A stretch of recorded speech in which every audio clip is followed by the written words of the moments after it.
your name and profession? My name is Ray Allen, and I work at Southeastern University as the Director of Multicultural Affairs. Well, hello, Ray Allen. Thank you for doing this testimony interview with us today. We greatly appreciate it. And so go ahead and tell us a story of how you came to start working at Southeastern University. Yeah, so I was a student here, and upon graduation, I actually thought I was out. I was kind of leaving Lakeland, and got an opportunity, a door opened, and they gave me a call and asked if I would come back.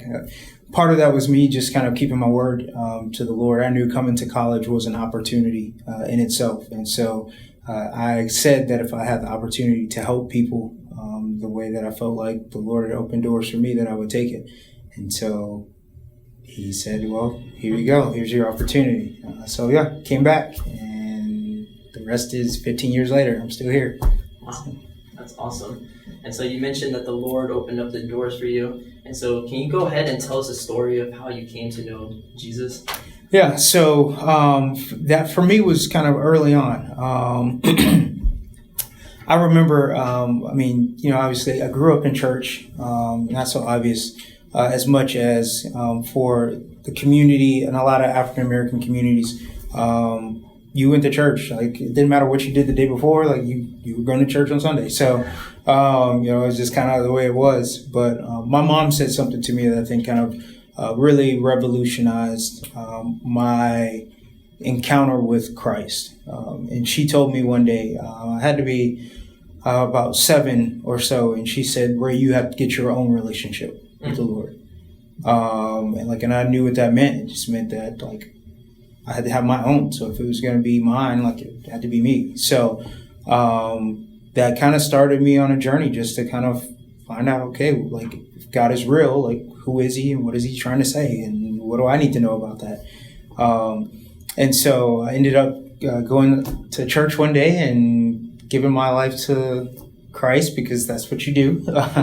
Not really knowing what that fully meant, but the rest of life was figuring out what does that really mean. So yeah, it pretty was that simple.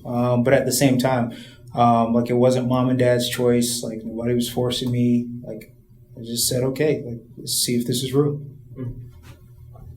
That is something, and especially college students. A lot of them grew up on the faith of their parents. And so it's a huge burden when they come to college. And if it's not a Christian college, then they find themselves losing their faith, unfortunately. And so to be finding at your own age is definitely a blessing. And so after you made that decision, how did your life change, would you say, after that? As much as people said it was the best decision that I would ever make, I quickly kind of thought different. I thought, this is the worst decision I've ever made. Kind of prior to that, I think that the way that I would kind of view life was that, people kind of got what they deserved. You kind of got what you earned. It's just the way, that's life. Life is life in that way. I think after I said yes to Jesus, everything that I knew, everything that I looked at and saw as good in my life, I had a quick step off a cliff. It was just struggle and hardship. Pretty much, from that period on. That I think really tested, this idea, my faith, and if that was going to really be or mean something. It also challenged me to really find out if God is real, and the questions God, if you're real, then why did my parents split? Why are we poor? Why are we homeless? God, if you're real, then why are all of these things happening? Because everyone in church told me that God was good, and so I'm equating with yes. I said yes to Jesus, then my life should be good. And that just was not the case. But at the end of the day, kind of where I am now, I think my journey has been one of knowing that you can do the right things, serve and honor God, and still have hardships that you have to walk through. Because it really is, because that's it's no longer about you.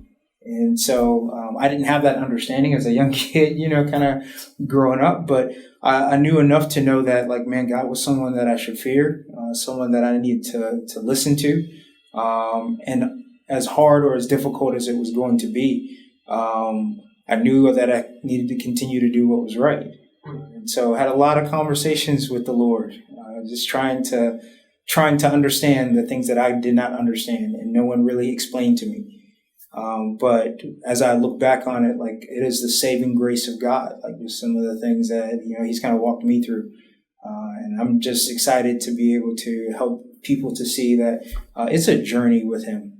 I tell students all the time, unless you plan on dying tomorrow, like you're going to live, like there will be life to be lived, And so don't try to be the best Christian today. Like just try to be obedient today. So. Oh, that was good. That was very good. And so you touched and were very honest about it's not all sunshine and roses when you decide to believe in Jesus, especially when your life is just going the opposite way.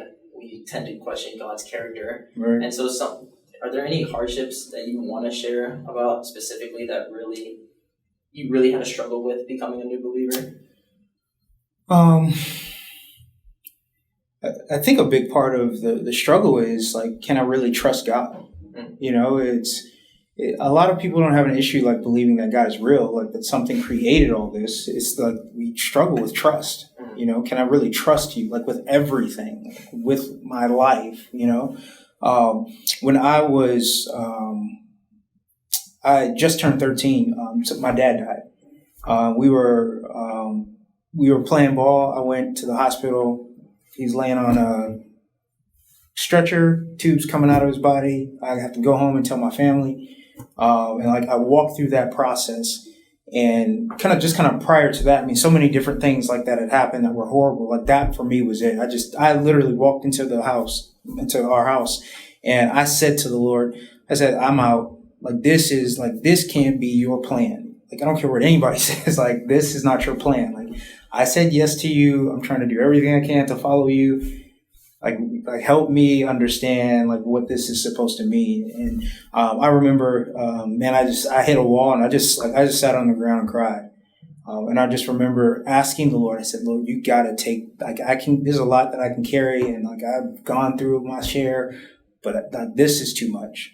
And I just remember saying, Lord, like you got to take this away. And He loves us enough to like ignore us, at times, because that was not what I needed. Like I didn't need to not be human. Like I just needed His peace.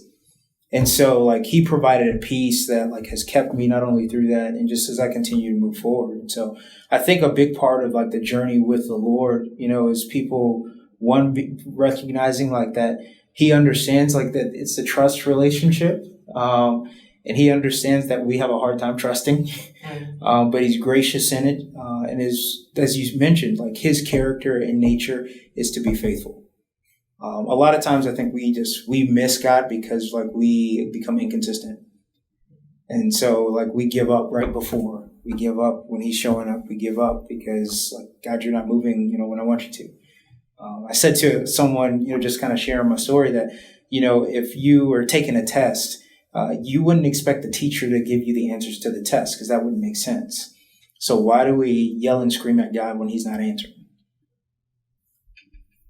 Like if He's going to test and know like what is in me and how I'm growing and how I'm developing, if I'm going to see that, it's because I'm doing these things like when He's not saying anything and when the tests are, there and when they exist. So I think a big part of it is just recognizing like we have to grow and trust in Him. If we're really going to continue to walk with Him, you got to trust Him. So despite all your hardships, here you are today, still being an influence on many Christian students. And so more than anything, if someone were to come up to you and hear your story and be like, how do you know God's real though? What has convinced you Christianity is true? What would you say to them? I would say my life. I don't have I didn't, die and I wasn't raised from the dead, at least in the physical sense. But with the story of my life, and in order to know that, you have to do life with me. So a lot of times I think people, like, we want this quick exchange. Like, God's not cheap. And so, like, to actually ask for, like, a quick exchange, like, where you're going to say this, I'm going to say this, and, like, you're just going to love God. Yeah, no, like, I do that with things like that. I want immediate, and then I'm gonna like be satisfied with, and then I'll move on in life. But if I'm gonna really like know that God is real, then I gotta be willing to like journey with someone in their life to see that God is real. My hope is that, people would see, by the life that I live and my actions, that God is real, that there's something different in me. And that difference is like that God has changed my life.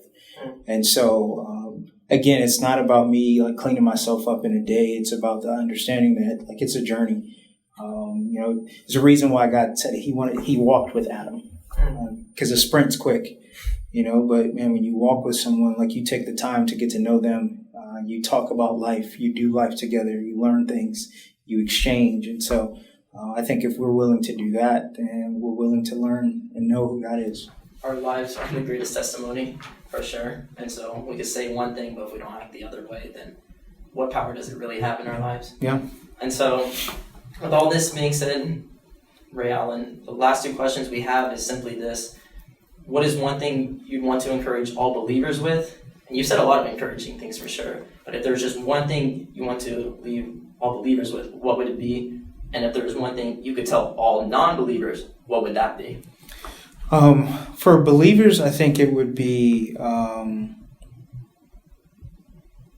it would probably be to recognize and really know that the gift that we've been given really it's limited if it's not being shared with others. He left the 99 for the one. Like the understanding of who Jesus is and his model and his way, it's not just like a good story. And as much as I need to know like Jesus as my friend, like he's been my friend, I need to know him as Lord. Because it changes like how I respond to it. If I believe that like I'm accountable for the things that I do in my life and God is looking at that and he has an expectation for me, I live different. There are a lot of things I do and don't do for my friends, and so like if I base it like my relationship off of that, then, Jesus really in a lot of ways I feel like just becomes just another man. But if I am seeing and understanding like, no, this was God that took on flesh, that gave his life even when I did not care, when I was kind of far from him. And even in the midst of all of those things, is still gracious towards me and calls me back. Then there has to be an urgency by which like we live our lives in a way that is a testimony, and we're sharing that gospel freely with others. So I would say that to believers, to be not only encouraged, but to really run after that hard. And then to non-believers, I would say give Christians a chance. Like we serve a perfect God. We are not perfect people. And I think sometimes, we blame God for things that we do.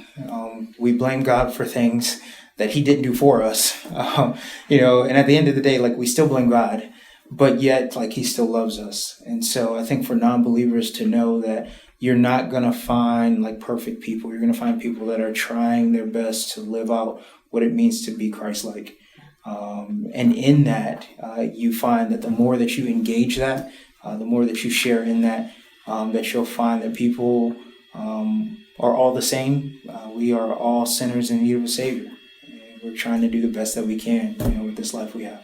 So, thank you very much for this interview, Ray Allen. That was powerful. And so we just hope you the best. And that's it. So, cool. Thank you, man. Appreciate it.